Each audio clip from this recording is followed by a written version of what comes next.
রাজধানীর অন্যতম সন্ত্রাসপ্রবণ এলাকা মোহাম্মদপুর। চাঁদাবাজি, ছিনতাই, দখলদারিত্ব এই এলাকার নিয়মিত ঘটনা।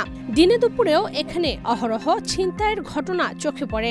এসব ঘটনায় অতিষ্ঠ এলাকাবাসী। এবার মোহাম্মদপুরে চাঁদাবাজি ও ছিনতাই রোধের দাবিতে আদাবর্থনা ঘেরাও করে স্যান্ডেলিনা সো, রূপচর্চায় আভিজাত্য। বিক্ষোভ করেছে স্থানীয় ব্যবসায়ী ও সাধারণ মানুষ। ২১ ফেব্রুয়ারি শনিবার দিবাগত রাতে চাঁদাবাজি ও ছিনতাইয়ের প্রতিকার চেয়ে থানা ঘেরাওয়ের পাশাপাশি সড়ক অবরোধ করে বিক্ষোভে নামেন তারা।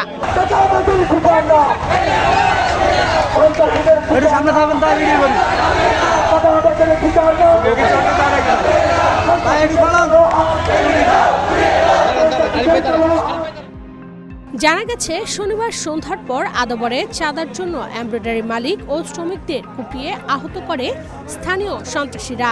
এ ঘটনার বিচার চাওয়ার পাশাপাশি চাঁদাবাজি ও ছিনতাই প্রতিরোধের দাবিতে ভুক্তভোগী সহ স্থানীয়রা রাতে আদাবর থানা ঘেরাও করেন। এ সময় সন্ত্রাসী কর্মকাণ্ড রোধে নানা স্লোগান দেন বিক্ষোভকারীরা।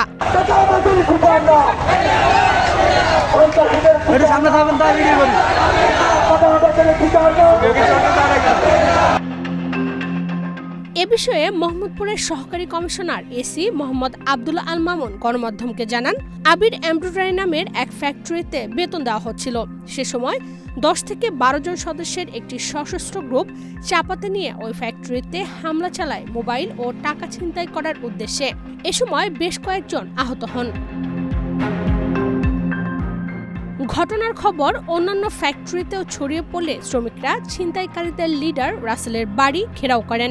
রাসেলকে না পেয়ে শ্রমিকরা তার বাবাকে অবরোধ করেন। কমিশনার আরও জানান, রাসেলের বাবা ভয়ে পুলিশকে খবর দিলে পুলিশ তাকে হেফাজতে থানায় নিয়ে যায়। তখন উত্তেজিত জনতা থানার সামনে এসে জড়ো হন। এ ঘটনায় আবির এমব্রয়ডারি ফ্যাক্টরির মালিক বাদী হয়ে একটি মামলা করেছে।